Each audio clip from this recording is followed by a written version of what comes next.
दहेज विरोधी संघ के राष्ट्रीय अध्यक्ष गणपत सिंह के साथ।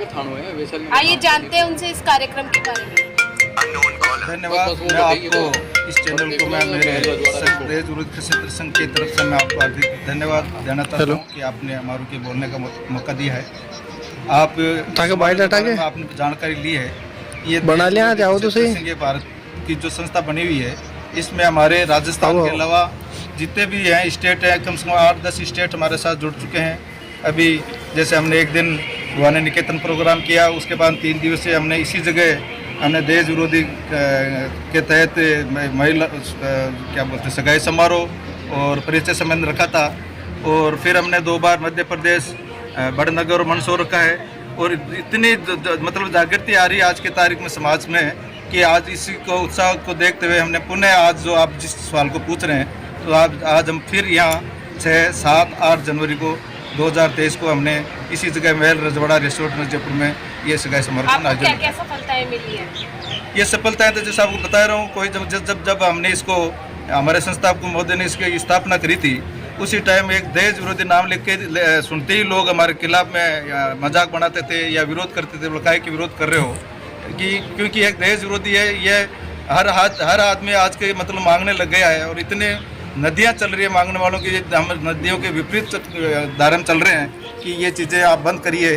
तो आज इतनी जागृति आ रही है कि हम जहाँ भी कैंप रख रहे हैं, अभी हम मध्य प्रदेश जा रहे हैं 4 दिन पहले, आप यहाँ भी देख रहे हैं कि हजारों की संख्या के अंदर लड़कियां स्टेज पे आके ये बोलती है कि हम दहेज नहीं लगे, दहेज मुक्त शादी करेंगे। तो इससे बड़ी हमारे लिए सफलता है। दहेज प्रथा के अलावा और भी प्रथाएं, जैसे अभी अनाउंस किया गया था यहाँ पे कि नशा मुक्ति के ऊपर, तो वैसी प्रथाएं भी क्या दूर नहीं? ये भी आपने से प्रश्न पूछा है, ये बिल्कुल सही है कि अपना समाज में इतनी कुरीतियाँ हैं, इतनी कुप्रथाएं हैं कि इसको धीरे धीरे सब समझने लगे हैं और इसमें जागृति आ रही है। आज आप देखिए, हमने जो दहेज विरोधी संघ के अंदर हमारे यहाँ आज जो सम्मेलन हो रहा है, हमने मातृशक्ति को सुपुर्द कर रखा है और 80% मातृशक्ति हमारी इसमें काम कर रही है।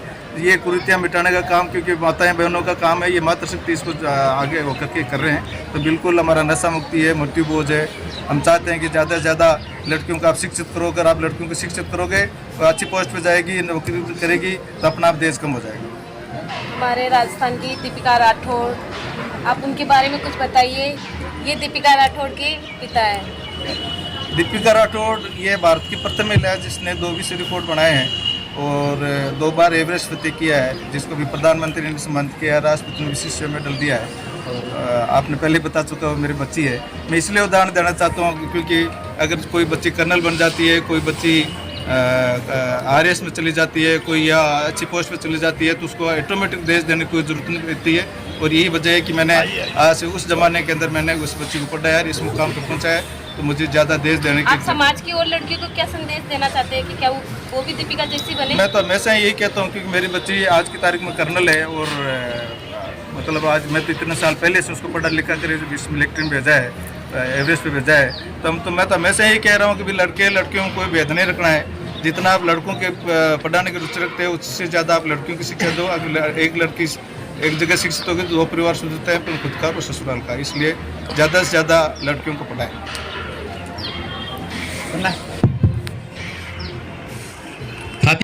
Thank you. आशु सिंह दास जी, महानिदेशक PRO दिल्ली में पोस्टेड हूँ।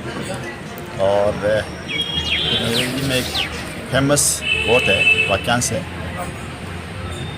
Journey of life is long and the path unknown. इसका मतलब ये हुआ कि जब से हम माँ के गर्भ से निकलते हैं और जीवन के अंतिम क्षणों में भगवान शंकर के चरणों में शरणागत होते हैं, तब तक हमारी जो जर्नी होती है वो लंबी होती है और हमें उस जर्नी का पाथ का मार्ग का पता नहीं रहता कि हम किधर जाएंगे, कैसे जाएंगे।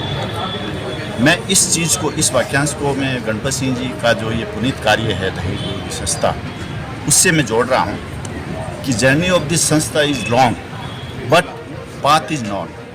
रास्ता इसका तय है, हमें पता है कि इस दहेज को हमें जड़ मूल से मिटाना है। इस समाज में एक बहुत बड़ी कुरीति है, कलंक है। इन्होंने ये जो बीड़ा उठाया है, बहुत ही प्रशंसा के पात्र हैं इनकी टीम, पूरा गणपत सिंह जी, महेंद्र सिंह जी, आनंद सिंह जी। और ये नए वर्ष के ऊपर, नूतन वर्ष की बेला पे आज ये मांगलिक कार्य शुरू किया है। मैं आप सभी को इनकी संस्था को, पदाधिकारियों को बहुत बहुत शुभकामनाएं देता हूँ, धन्यवाद देता हूँ। जय हिंद, जय बिहार। आपकी भावनाएं? सर्वप्रथम तो मैं आदरणीय गणपत सिंह जी राठौड़ साहब को मेरी ओर से शुभकामनाएं दूंगा, बधाइयाँ दूंगा।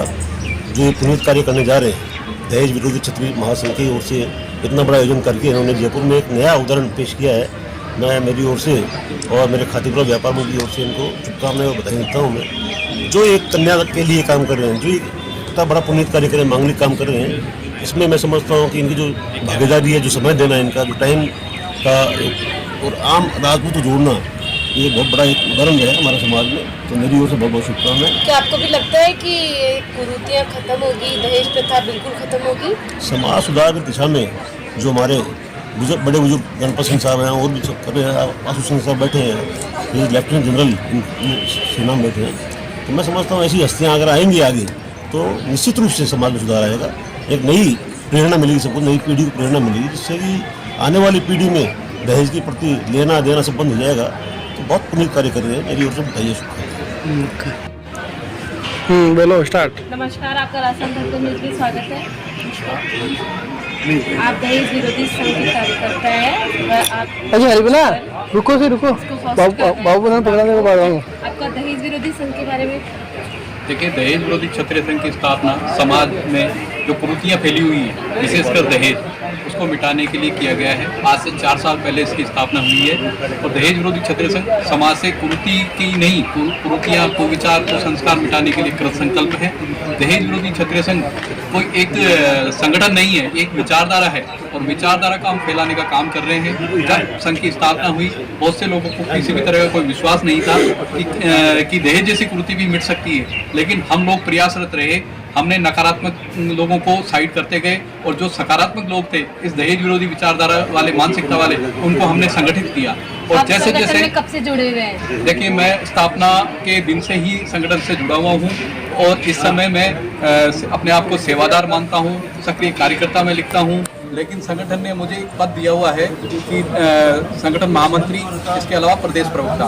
तो मैं अपनी जिम्मेदारी का निर्वहन करते हुए इस संघ से तन मन धन वचन कर्म से जुड़ा हुआ हूँ और पूरी तन्मयता से इस कार्य को सफलता के अंजाम तक पहुँचाने के लिए दृढ़ संकल्पित हूँ। आज ये कार्यक्रम यहाँ पे चल रहा है शिवकुंज मैरिज गार्डन, इसके देखिए, शिवकुंज मैरिज गार्डन हमने आज से 3 महीने पहले भी किया था, अक्टूबर महीने के अंदर। तब भी हमने 3 दिवसीय प्रोग्राम रखा था और अभी भी हमने 3 दिवसीय प्रोग्राम इसमें रखा है, 6 जनवरी, 7 जनवरी, 8 जनवरी को, जिसमें हमने इसको कैटेगराइज किया है। इस कैटेगराइज के हिसाब से ये है कि प्रथम दिन हम जो ले रहे हैं वो अनग्रेजुएट, मतलब जो अंडर ग्रेजुएट हैं, जो 5वीं पास है, 8वीं पास है, 10वीं पास है, 12वीं पास है, उन बना और पैसा का बायोडाटा हम सबमिट करवा रहे हैं, उनका परिचय सम्मेलन करवा रहे हैं और अगर कोई मैच होता है तो उनके सगाई की भी व्यवस्था यहाँ पे की गई है।